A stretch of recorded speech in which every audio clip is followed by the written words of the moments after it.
ذات اللہ تعالیٰ کی ہے، اس لیے اسے مومن کہا جاتا ہے۔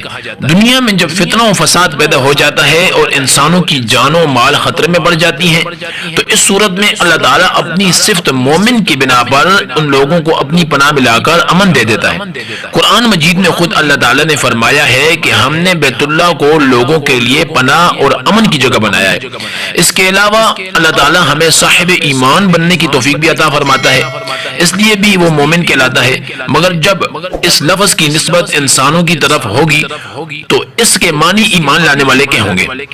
یہ اسم جمالی ہے اور اس کے اعداد 126 ہیں۔